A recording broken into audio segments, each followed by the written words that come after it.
verses para makasave ako ng time din ako mag-start sa verse number 1 para makasave ako ng time at mahabol po natin. Amen? Are you there? Amen? Ecclesiastes chapter number 3. At basahin ko na lamang po sa verse number 7 down to verse number 8. The Bible says, verse number 7, Ecclesiastes chapter 3, a time to rend and a time to sue, a time to keep silence and a time to speak, a time to love and a time to hate, a time of war and a time of peace. Tayo po ay sandaling manalangin, tayo mo, pumikit, at mga batang kabataan, please give your undivided attention para sa ating service. Tayo umabot po. Loving Father, we thank you so much for your words and thank you so much for the opportunity once again where we can gather together to bless the hearts of your people as I preach this morning. And thank you so much for those inspiring testimonies that we heard for this morning. Salamat po sa mga nag-render ng kanilang testimonies. Salamat po sa pagbabago niyo sa kanilang buhay. At sana po, Panginoon, ay magpatuloy po sila sa inyong gawain. Salamat din sa presensya ng mga bisita. Salamat din po, Panginoon, sa bawat bahagi ng inyong mga anak para sa gawain. Salamat po, Ama. Pinupuri na po namin. Ito po aming dalangin. Ibigin niyo po ako for in Jesus' name I pray. Amen. Amen. Thank you so much. Please be seated in the presence of our God. Now, ready na tayo. Dito tayo lang nakatingin. Wala na pong lalabas for 30 minutes. Tatapusin ko ang service natin ng 11:30. Palamat medyo late na tayo. But salamat po sa Panginoon sa mga narinig po natin na mga programa. At tuloy-tuloy po ito mamaya kung hapon may mga hindi pa nakapag-testify at may mga hindi pa natapos po ay mamaya kung hapon. Amen? At sa mga baguhan, at maaaring iba po sa inyo ay naninibago po kayo, lalo na po sa pag-raise ng commitment dito po sa simbahan po natin. And ganyan po natin ginagawa at nagkakaroon po tayo ng pag-raise ng commitment. At sapagkat ang susuporta sa gawain ng Panginoon ay mga anak ng Diyos. Amen? Mga member ng simbahan. Gusto ko lang ulit namin sa pagkatalan niyo po, class na Friday yan tayo. So, makain po ako ng bus. Papunta po ako ng Manila. At magkakayan ako, inaayos ko ng transaction na hindi ko natuloy. Kasi po, ang unang na ko, kukunin ko po yung L300 na magbibigay ko ng 180 and then magmamantin ko tayo ng 19,000 for 32 months. Kaya lang po, sabi ko habang ko nasa bus, alam ko naiintindihan ko po minsan yung pag-release ng commitment. And sabi ko, yung burden sa pagkakataon kita ng gastusin. So, yun pong 19,000 monthly for 32 months. Sabi ko, makakapag po yun 2 years and 8 months. And 19,000 monthly, sabi ko, malaki mababawa sa ating budget. Kaya sabi ko, I changed my mind. Then I took another option. And kaya, hindi ko din naman yung transaction ko. Pero salamat po, may mga kapatid na nag-share something sa commitment ko doon sa L3. Transfer ko na lang sa H100. At least, hindi na mo mababayad ng monthly. At least, yung H100, hindi man sa bago ko, L300. Pero at least, walang monthly. At least, na nagawa ko po ng paraan at yun po ay hindi na tayo mag-active. Ay balik na po yung fund na ating hinirap. So, habang kita sa bus, ay meron po nag-print sa bus na babae. And after pag-present, hindi ko maintindihan kung ano yung sinasabi, pero natabang nila ako na mag-print. And after that, nag-share lang something, nag-quote the verse, for God so loved the world that He gave His only begotten Son, kaya mahalaga po bilang sa Panginoon Hesus Kristo, gano'n. And after that, magpalain kayo ng Panginoon. And after that po, nag-distribute na siya ng sovereign. Siguro yung sovereign niya. Pinagmamastan ko siya. And after that, nag-pray siya, pray din siya. And gano'n, nag-collect na siya ng offering doon po sa mga buses. Pero sabi ko po, ako'y maraming beses nag-preach sa bus, ako'y estudyante pa nag-preach ako sa bus, pero hindi ako nakikinig. At kaya nga, sabi ko, ganoon ang pamamaraan nila, and yung iba rin po, mga kapatid, ay nag-preach sa kalye, and after that, nag-i sila ng offering doon sa kalye. Pero tayo po din ang ginagawa yun. So ginagawa natin dito sa church, primarily para sa mga members at sa mga kapatiran na nakakaintindi ng gawain ng Panginoon. At sila yung sumusuporta sa gawain ng Panginoon. Amen?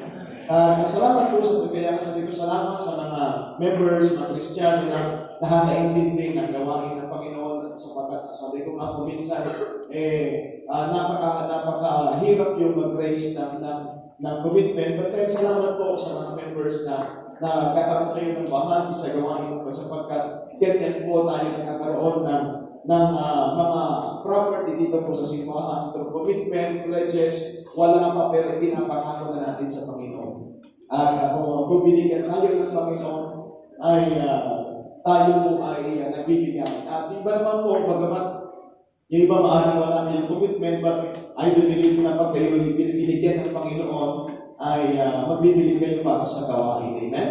And salamat dahan-dahan tayo po ay natututo. At sabi ko, lahat ng mga property po ng simbahan, na yan ay pang-ala sa property ng simbahan, lahat po yan in the name of the church. Kaya at least mawala man po ako dito, pero magpapalit sa akin isang araw, ay ipagpapatuloy niya ang gawain ng Panginoon na lahat ng mga property yan ay hindi po sa akin. It is because that is for the church. Although even though ako yung gumawa ng paraan, ako po yung ginamit ng Panginoon, salamat, ayaw ko yung kasangkapan ng Panginoon. Amen? At salamat po sa Panginoon. Now, dito na po tayo sa ating talatang binasa. Dito po ay part 3 na po ito. Amen? So, ang tinatalakay po natin is the true meaning of life. The true meaning of life. So, narito po, si Solomon, sabi ko nga po sa inyo, kanyang ibinigay na ang sabi nga po ng Bible sa verse number 1, to everything, there is a season and time to every purpose under the heaven. So nakita niyo po yung first part, Sunday morning, na tinalakay ko po, and then second part, Sunday afternoon, and then nandito na po ngayon tayo sa third part, which is a time, sa verse 7, a time to reign, and a time to sue, a time to keep silence, and a time to speak. So yun po yung aking first point ngayon pong umaga pong ito. So sabi ko nga sa inandaan po natin na lahat po ay mayroong kapanahunan. So binanggit po dyan na mayroon yung panahon na tayo po ay pinanganak at mayroon din yung panahon na tayo po ay mamamatay. Dadating po ang panahon po yan, tanggapin man natin, hindi. Dadating po yan, amen? Meron din po yung sinabi ko po sa inyo na panahon ng embracing, but there talaga tayo na tayo po ay maghihiwalay sapagkat meron tayong isang mahalagang bagay na gagawin. Amen? And then meron po sa customary ng mga pang-Israelita, meron yung panahon na sa kanilang field, tinatanggal nila yung mga stone sa field, iniipon, and then meron din yung panahon na nag-iipon sila para sa kanilang pambaon. And this time, another thing na makita po natin dito, so, binanggit ko po nung last time is a time to get and a time to lose. Meron po yung panahon na tayo po ay nag-get, nag-acquire, but there ka nag-time na i-give up po ang isang bagay sapagkat meron ka natin kamuling gagawin. Amen? Kaya sabi ko nga po sa inyo, this time, so makita natin dito, sabi po ng Biblia, a time to sa verse number 7, a time to rent and a time to sue. Now, alam niyo po ito pong renting na binabanggit po dito sa customs and traditions in Bible lands. This is usually understood of renting the garments as a sign of grief. Alam niyo po, sa customary ng mga Israelita, pag sa panahon na sila po ay nagdadalamhati, ay meron po yung panahon na kanilang pupunitin something sa kanilang damit na pupunitin nila sapagkat magpapakita po yun ng kanila pong pagdadalamhati. Meron din po yung panahon na naglalagay sila ng something na paint sa kanilang mga damit o sa kanilang mga gamit, kagamitan na damit para lamang ipakita po yung kanilang pagdadalamhati. So siguro, doon din po nakuha yung ng mga Ilocano, hindi lang po ng mga Ilocano, dagday-day na nagpanas. Ang alam niyo po yung nagpapanas, kapag sila po ay namamatayan, ay nalagay sila dito, panas sa Ilocano po yan. Hindi panis, panas. Alright? Yung panis, iba po yun. So, hindi ko lang sila alala sa mga Ilocano. Kapag namamatayan po sila, nagkalagay po sila ng white dito po sa kanilang mga ulo, kapatid, bond, bandana, para magpapakita na kanilang magdadalamhati. Yung iba naman po, naglalagay ng itim.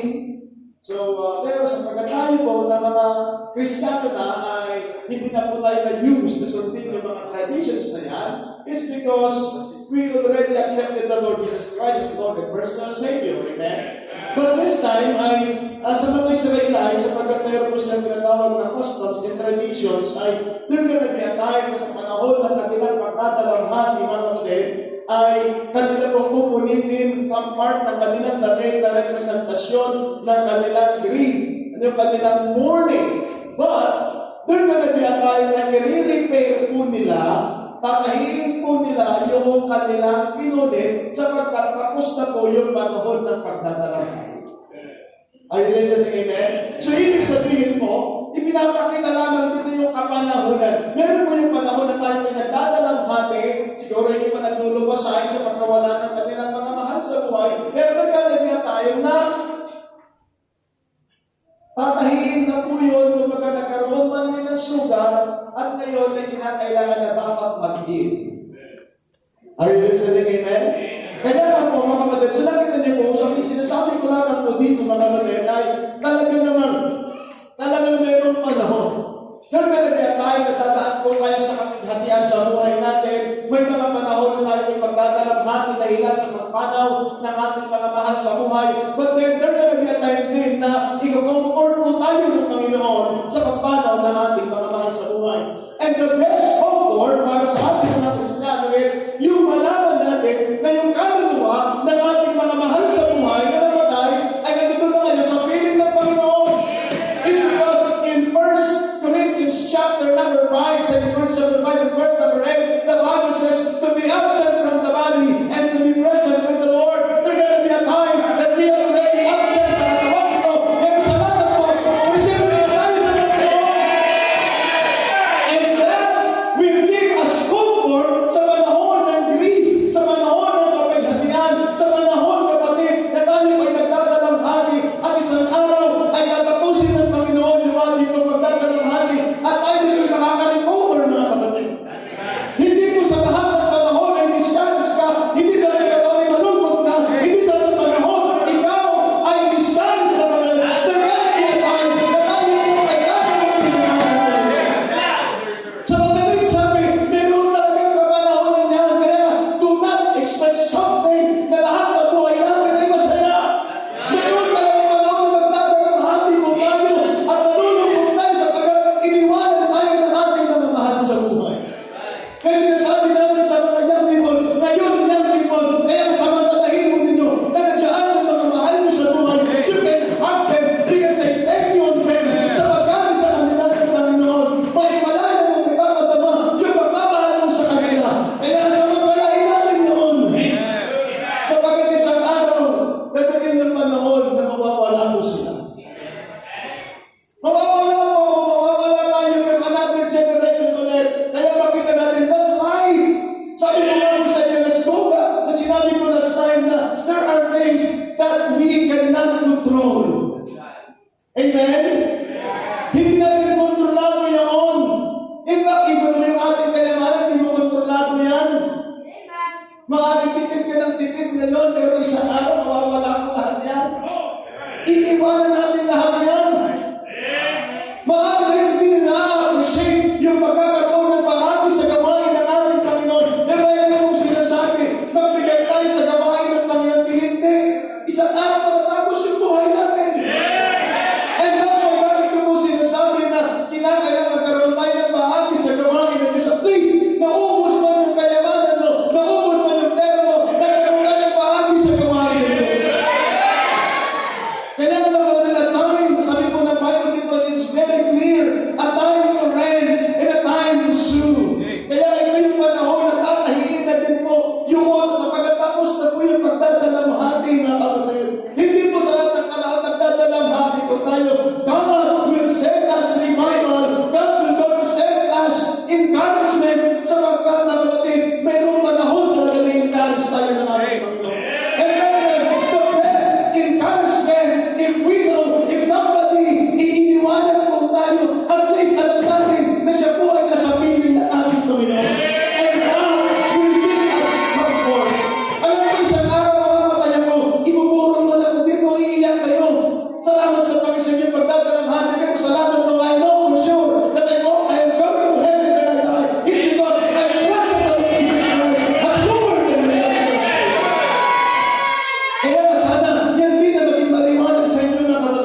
nila yung kanilang mga kagabi, pagpapakita ng kanilang grief, pagpapakita ng kanilang pagdadalamhati, pero ganito tayo, itakahit din po yun.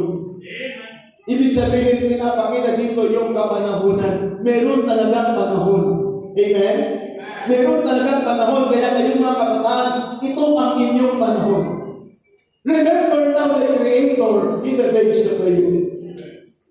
Ecclesiastes chapter 12 in verse 1 and 2. When the evil days come down, habang magagawa mo pa yung isang bagay na gusto mong gawin. Sapagkat sabi ko nga sa inyo, that's the Bible. There gotta be a time na meron kang gustong gawin pero hindi mo na magagawa.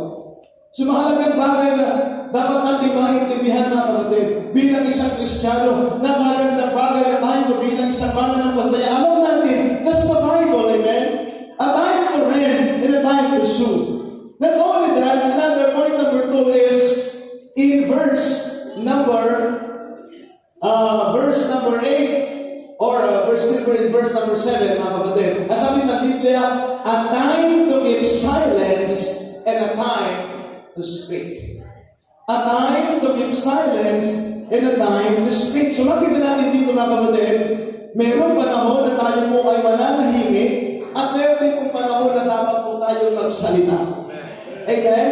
So napakagandang bagay mga kapatid na mahalagang maintindihan po natin. So there are times that we should speak out and others, and there are things that kinakailang manahimik po tayo. There are things na kinakailang i-shut out natin yung ating mga bibig at panahon na tayo po ay manahimik.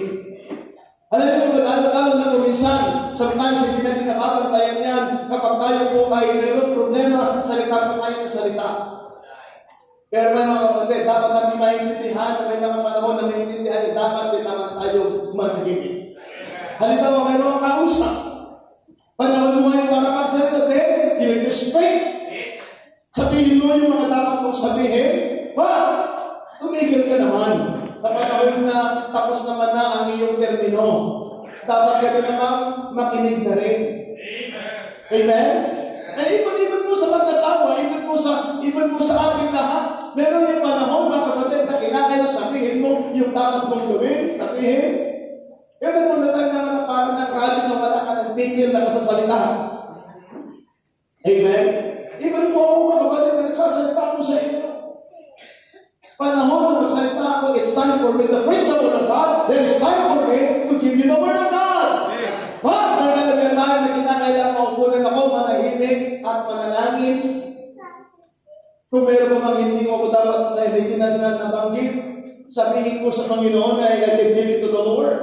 Ganon din po tayo, kaya kala nyo, si Solomon, pinapakita niya talaga ang isang bagay na napakahalagang maintindihan natin na pinapakita lamang ito na meron ng season and time to every purpose under the heaven. Amen?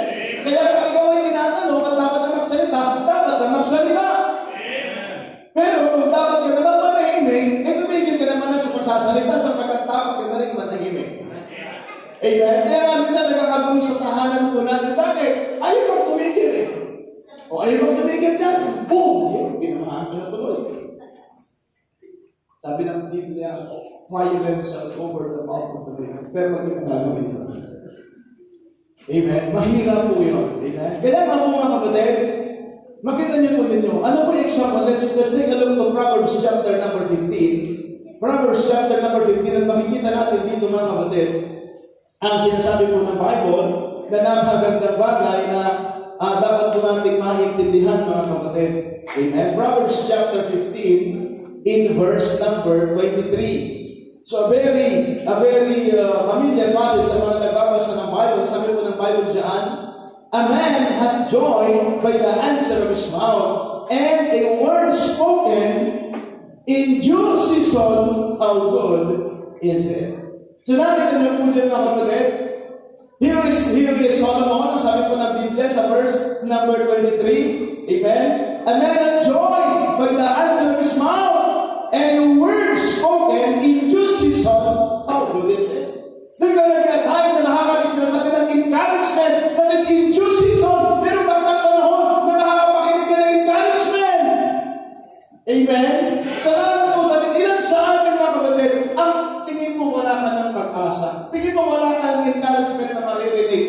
sana po nakarinig ka ng words of encouragement in due season. Sa takdang alam ko po, may panahon na dapat tayo makinig ng salita ng Diyos. At yung due season, yung takdang panahon na binigay sa atin ng ating Panginoon. Kaya mga kapatid, huwag natin magpapaliban yung pagkakataon na dapat tayong matuto ng salita ng Diyos at matutunan natin ang mga bagay na binigay sa atin ng ating Panginoon. So makita natin dito another day, ulitin ko po, napakaliwanag na kapatid sa sinabi ko ng Biblia, there are times na tayo ay dapat magsalita at may mga panahon na tayo din naman po ay tumigil na sa pagsasalita. Amen? We need to keep our mouth shut. Kaya maging maingat po tayo sa panahon ng ating pagsasalita. Kaya sabi ko nga po, honest na sabi ko po sa mga kabataan nung nag-bless po sila, sabi ko, salamat sa bahagi ninyo. Alam ko na sa inyo yung 500 pesos ay mahirap sa mga kabataan. Pero salamat po, at least, tinuturuan ko sila na matuto sila mag-sacrifice para sa Panginoon. Sapagkat hindi ko ginagawa ito para sa aking kapakanan. Kundi, lahat po tayo ay magkaroon ng blessing. Sapagkat, alam niyo po, blessing is giving. Hindi lang sa receiving. Much more. Alam mo, sabi ko na Bible, it is more blessed to give than to receive. Kaya sabi ko sa kanila, nag-promise kayo sa Panginoon. Sabi ko, dahan-dahanin ninyo. Alam ko mahirap yung 500 baht. Pagawin mo 20, 20, 50, 50, 50, 10, 50, plus 500. Amen? And then, may bibigay ninyo. Huwag naman sana ako nakagaya ngayon ng mga politiko na sasabihin na nila na nangako na ako, gusto pa rin tuwa. Amen? Huwag naman sana gano'n. Amen? Kapag tayo may nangako sa Panginoon, at tayo nangako sa Panginoon, kaya nga, let's ask the Lord to give us the blessing in order for that na may balik natin yung pagpapala sa Panginoon. Sa pagkatutin mo na tayo po mga kapatid, tayo po mga Kristiyano, tayo po ay tinatawag na channel of blessing. Tayo lamang po ay daluyan ng pagpapala. Kaya ano po sabi po ng Biblia, kapag ka po ikaw ay gagamitin ng Panginoon, i-grab mo yung opportunity na gamitin ka ng pagpapala ng Diyos. Kaya nga sa mga bumisita po ngayon ngayong umaga, nandito ka ngayong umaga, somebody invited you to the Lord, somebody invited you, ginamit ng Panginoon yung tao niyo, na sana ma-realize mo isang araw kung may tao na gumamit, na ginamit ng Panginoon in order for you to attend the service at napakinggan mo sa salita ng Diyos, you got saved. Sana one day, gamitin ka din ng Panginoon to be a channel of blessing to reach somebody for the glory of God. Amen? Kaya sabi ko kasi, now it's our turn. Salamat sa Panginoon, we have the part na magbigay para sa transportation natin, para sa mga batang sinusundo, para sa gamit ng simbahan. Salamat sa privilege na magamit tayo ng Panginoon. And then we're gonna be at at least yung mga sumasakay sa mga service ng simbahan natin, pag sila pinagpala ng Panginoon, they want also to share something para sa gawain ng ating Panginoon. Ganun po sa atin, salamat po sa mga tao ginagamit sa ating Panginoon para maging bahagi tayo sa ministry. Dahil sabi ko, salamat sa mga taong nagtiyaga. Kaya alam nyo, salamat na nakikita natin yung mga bagay na yan sa Panginoon. Amen? Kaya isang privilegyo na tayo ay maging bahagi. Na wala natin, pangatlo po ay mahalaga makita natin, let's go back to the book of Ecclesiastes chapter number 3 at makita natin yung another thing na binanggit po ng Bible dyan sa verse number 8. At napagandang bagay na ating pong makita. Andiyan na po kayo, amen? Sa verse number 8. Ano po sabi po ng Bible dyan? Let's read it together. A time to love and a time to hate. A time of war and a time of peace. So makita natin dito, to love and have peace, to hate and to have war. Both of them, mga kapatid, love, hate, are common to life. Both of them are emotion. Amen? Lahat po yan, yung pag-ibig at pagkapuot, tayo ng kapayapaan at tayo ng katahimikan, lahat yan ay emosyon. Okay?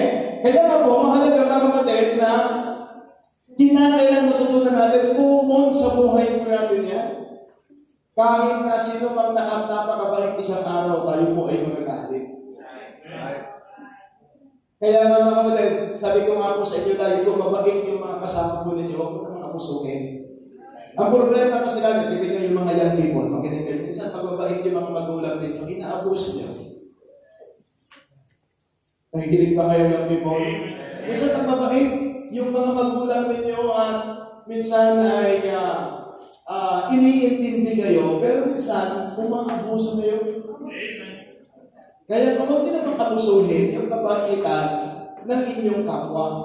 Lalo-lalo na po ng mga magulang natin. Amen. Ay mga kanalig pa ng malakas na amen ngayong umaga. Kaya ngayong mga bata, alam ko makulit kayo. Pero kinakailangan, pansinin din ninyo, magbihim na rin kayo para din na rin yung mga magulang niyo ay maraming pag-aalit sa inyo. Amen? Amen, mga kabataan. Baptist boys. Alam mo yung mga pagkakataon na sinasaway kayo ng mga magulang ninyo and parang sinasabi niya, mabait naman si mami, mabait naman si daddy, mabait si tatay. Kung hindi naman abusuhin. Di ba, Arjen? Arjen,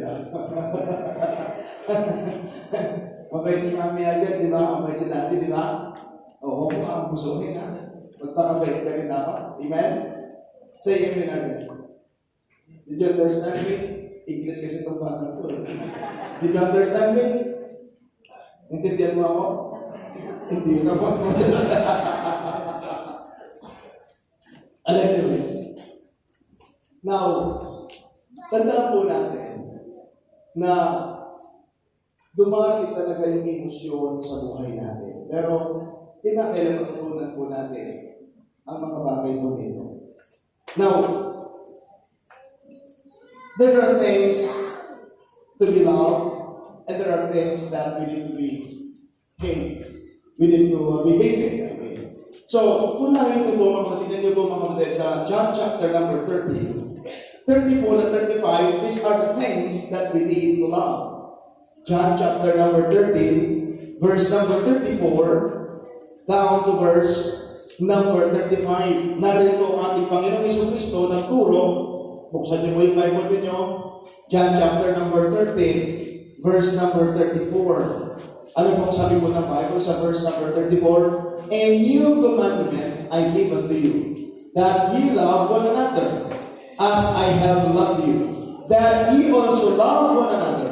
By this shall all men know that ye are my disciples, if ye have loved one another.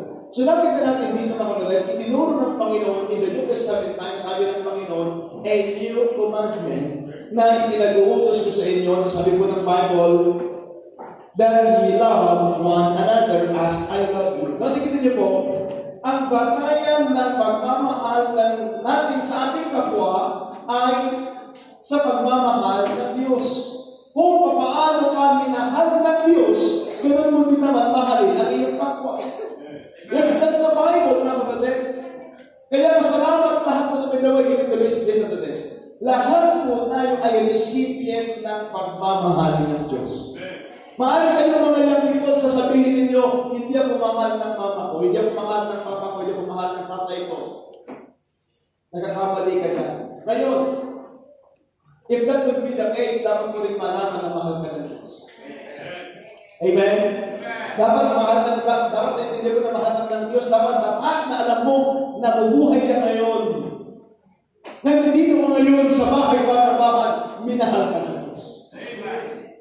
So lahat po tayo recipient ng pagmamahal ng Diyos. Kaya nakayo mo ngayon mga tao, ang ating batayan ng pagmamahalan sa ating kapwa ay kung paano din tayo minahal ng Diyos.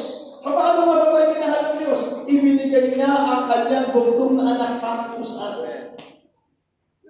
Kaya at yun yung napagandang sukatan, yan ang sukatan ng pagmamakit. Alam mo ba pag sinabi natin love, mga kapatid, love, pag sinabi natin love, mga kapatid, is alive in exchange.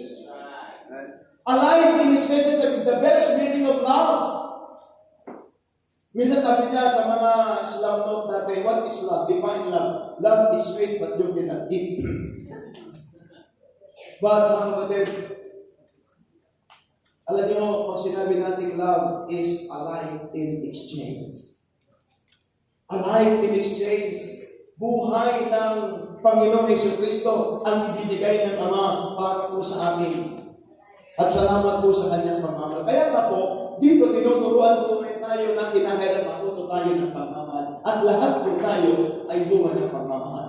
Kaya may mga panahon tayo po ay umiibig at dapat umibig, pero meron din naman po mga panahon na tayo po ay magkaroon ng buo. Now, tanong, saan dapat tayo magkaroon ng buo? Do not misinterpret me.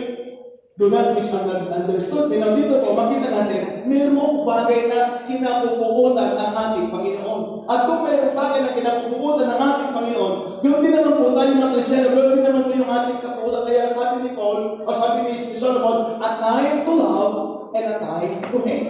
Now, let's take your Bible to the book of Proverbs chapter 6, verse 16 to 19. At makikita natin dyan na kapatid, yung mga bagay na dapat natin kapuutan sapagkat ito po yung kinapupuutan ng Diyos. Amen? Kaya nga po mga kapatid, that's the Bible. Amen? Proverbs chapter number 6, verse number 16, down to verse number 19. Are you there? Amen? Alright. Ang sabi po ng Bible dyan sa verse number 16, these 6 things that the Lord hate, yea, 7 are abomination unto Him. Alam ko, sabi ko na kita, ito yung kinapupukutan ng Panginoon. A proud look, a lying tongue, a hands that shed innocent blood, a heart that devises wicked imagination, fit to be swift in running to mischief, a false witness that speaketh lies, and he that soweth discord among the brethren. Now, isa-isahin po natin, hindi ko man yan matapos, pero at least may mga bagay na gusto ko maibigyan ng importansya. Ngayon natin po ba, mga kapatid, yung pagiging mapagmataas? Alam niyo, sometimes ang tingin po natin sa ating sarili, napakataas ang tingin natin. Kaya lagi nakakaroon po tayo ng proud look, at titig natin, I am better than anybody. Yan po minsan ang problema po natin. Sabi ko na Biblia, if you think that you are better than anybody, sinisya, niloloko mo lang ang sarili. Alam niyo na ganyan po tayo dito? Kaya alam niyo ba, if you know na piling mo ay mas okay ka sa iba, magpasalamat ka na lang sa Panginoon. Kaysa sa sabihin na alam mo, mas magaling naman kayo ganyan, mas magaling mo sa tayo. By the way, yan ang hindi magandang attitude ng isang Kristyano. Eh, proud to, mapagmayabang, mapagmataas. Ganyan lagi yan, iniisip niya lagi, sa mas magaling, mas okay ako sa kanya, ganyan. Yan ang hindi. Yan ang kinapupukutan ng Diyos. Yung pagmataas. Amen? Kaya alam niyo, sabi ko na Biblia bilang isang Kristiyano, kaya salamat po sa Panginoon, natutunan po tayo na maging submissive sa salita po ng Diyos. We learn to humble ourselves. We learn to be thankful to God. Kaya kasalamat po, hindi po tayo nagyaya na tayo may practice, but we are thankful that we are practice, that we got saved. Wala pong perfecto po sa atin. Wala pong magaling, pero salamat po na tayo minaligtas, natutunan natin ang salita ng Diyos. Amen? Kaya po, yan ang bagay na kinapupukutan ng Panginoon yung mapagmataas.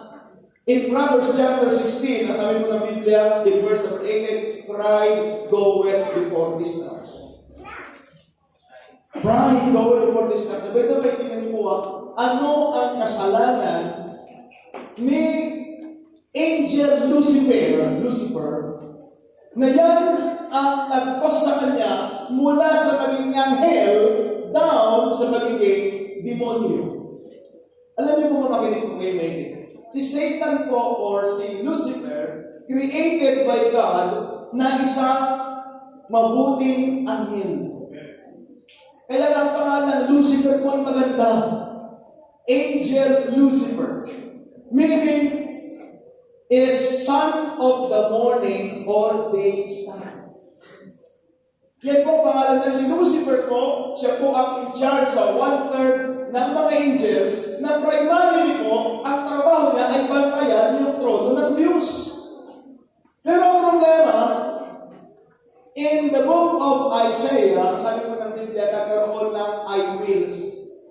si Lucifer. At matindi sabi po ng Biblia, I will be like the Most High. Ayun ang kanyang pinangarap. Yung binabantayan niyang trono, gusto niyang akuin yung trono. Saan po siya nagtapos? Tinapon siya ngayon. At sabi ko ng Biblia, naging anghel. O naging anghel ng kadiliman. By the way, alam niyo po ba para maraming bisit sa mga Kristiyan ngayong umaga, alam niyo po ba na ang impyerno ay sinadya para sa diablo at kanyang mga angels. Kaya lang, alam niyo kung bakit ang mga tao ay pupunta po doon. Sapagkat yan po ang taktika ng diablo na ang tao po ay kanyang lokohin para mayroon siyang makasama doon po sa impyerno. Yan po yan, hindi talaga intended ng Diyos na ang tao ay pupunta sa impyerno. Kaya lang, dahilan po sa katigasan ng tao at wala silang magkakilala sa Diyos sapagkat binubulungan sila ng diablo. Eh makita niyo po mga kapatid, sasabihin ng diablo, huwag kang makinig yan, huwag kang makinig sa preaching ng salita ng Diyos. Huwag mong tanggapin ang Panginoong Hesus Kristo. Huwag kang maniwala dyan. Ayun, para makasama niya sila, biktima sila. At isang araw makasamahin sila ng diablo doon po sa impyerno. Kaya nga, intendedly, deliberately, ang impyerno ay para sa diablo. Pero bakit ang tao ay pupunta doon? Bakit? Dahil lang sa nalilin lang tayo ng diablo. We need to understand that Satan is the God of this world. Kaya sabi ko na Biblia, nakita natin dito, a proud look. Not only that, a lying tongue. Kaya alam mo ba, ayaw ng Panginoon ang sinungaling. Kaya magkakamag-anak po yan eh. Yung mayabang, yung sinungaling. Alam, sabi po ng Bible dyan, hands that shed innocent blood. A heart that devises wicked imagination. Puso na ginagamit para sa iba't ibang klaseng imahinasyon at maduming imahinasyon.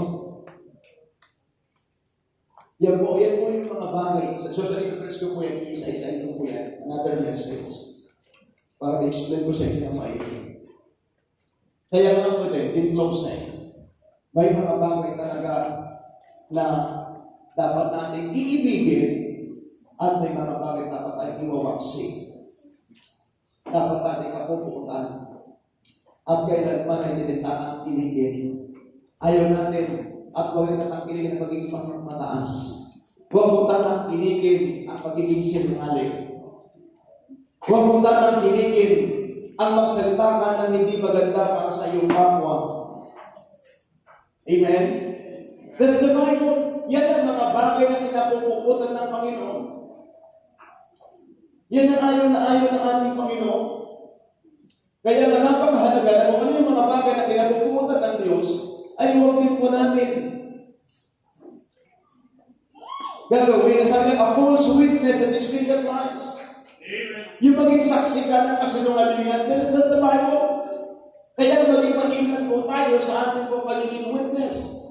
We ought to be witness para sa ating Panginoong Hesus Kristo na siya'y namatay, inilibing at muling nabuhay para sa ating mga kasalanan. We ought to share the gospel to others. Pero maging witness ka ng kasinungalingan para naman pamuran mo. Alam niyo ba, na ganyan ang nangyayari dito sa ating bansang Pilipinas? Naiwan mo yung ating mga nasa gobyerno, mga kapatid, nagkakaroon sila ng pagkakampi-kampi, mga kapatid, sapagkat magkakampi-kampi sila. Kaya katibali na magsinungaling sila sa pagbas na naman, magkakampi-kampi sila. Kaya nandito po sana, nakalawag naman sana mangyari sa mga Kristiyano na magkampi-kampi tayo para sa kasinungalingan. Kaya bakit ito po sinasabi sa inyo, mga kapatid, na kinakailan matutunan natin, sabihan mo ang sabihin ng ano yung totoo. Kung yan man ang ating kapal niya kamali, huwag mong sasama sa kanyang kalokohan. Ang totoong kaibigan kayo mga yan, people, ang totoong kaibigan ay sasabihin sa iyo yung mali mo. Amen? Huwag kayong magkasunod sa kalokohan na nagalis sa kapwa mo sapagkat kayo magkaibigan at ikaw magiging false witness, mga kapatid. Sapagkat magkaibigan kayo, mga kapatid, ang totoong kaibigan, sasabihin At itatama ka niya, yan ang pinakamaganda. Alam niyo na dapat natin tanggapin, hindi sa ng pagkakataon ay tama tayo. May mga panahon, may tama kayo, may tama tayo. Hindi sa naman ang tama ka lagi. Pero salamat we have the word of God. There are things, may mga panahon na hindi maganda yung ating attitude. Pero kung nalaman mo na nagkamali ka, kinakailan matuto kayo dito, humble yourself. Learn to say sorry. And after that, mga kapatid, don't say sorry, but matuto ka sa pagkakamali mo. At ikurin mo yung pagkakamali mo sa biyaya ng Panginoon and learn to humble yourself. Ang problema, nagkamali na tayo. Sasabihin mo, hindi ako mali. Kaya malamig mo mga kapatid, yan ang mga bagay na ayaw sa atin ng Diyos. Ulitin ko po yung closing, there are times na ito yung mga bagay na dapat natin ibigin at gawin, pero yung mga bagay na dapat na tayong kapuosan. Simple, mapuot po tayo sa kasalanan. Huwag mong i-embrace yung kasalanan. Huwag mong mamahalin ang kasalanan. Bagos, kapuotan mo, kamurian mo ang kasalanan. Kaya naman pagpakita ko ninyo, pag tayo ay nagkakamali, hindi po tayo natutuwa. Nalulungkot po tayo. Sa mga nakakaranas kayo ng disciplinary action upang iparamdam sa inyo na yung ginawa mo ay hindi tama. That's why matuto ka sa pagkakamali mo at mag-recover ka at mahalin mo ang mga bagay na sinasabi mo ng Bible. I want to learn something this morning. Kaya nga po, a time to love and a time to hate. Hindi mo kakaputan yung kapwa mo, hindi kakaputan mo yung hindi ka aya-aya, yung kasalanan. Kaya natin mo ang pinapuputan natin, hindi yung kapwa natin, yung kasalanan natin. Kaya maging sa mga anak natin, bakit natin pinapalo yung anak natin? Mahalanan yung anak natin, pero yung kasalanan niya ay kinakailangan may kore, kaya pinapalo natin siya. Sapagkat ayaw natin na manatili siya doon sa kanyang kalagayan na nakakasala. Kinakalang mag-rescue namin siya. Sa mga santas, sa namin din nararamdaman na nakikita yung ating kalagayan. Sometimes pinigyan ng okay po tayo. I hope there are things, there are times na kinakailangan mapuput po tayo at higit sa lahat mapuput po tayo sa kasalanan, mapuput tayo sa mga bagay na kinapuputan ng Diyos. Ito false witness. Ito pagiging mayabang. Ito pagiging mapagmataas. Pride going toward destruction. I heard something this morning, amen? Ay nakabagay talaga na kinakailangan mo ito yung dapat kong ibigin. Ito yung bagay na dapat kong kamuhian, kasalanan. At hindi kayo lahat ay hindi ko tatangkilingin ang kasalanan. Kaya tayo mga magulang, tinutunan natin ang ating mga anak. Ito ang nararapat. Kaya may closing, sabi ko nga po sa inyo, turuan natin sila ng mga bagay na dapat nilang gawin at mga bagay din na hindi nila dapat gawin. Are you listening? Sana kayo na ngayon yung dapat malaman nyo rin po ano yung mga bagay na dapat mong gawin at ano yung mga bagay na hindi mo dapat gawin. Bilang isang young people, you need to learn the things of God. At naniniwala po ako na tayo po ay magpapalangin ng Panginoon. Magandang umaga po sa lahat nating Father, we thank you so much for your words. Salamat.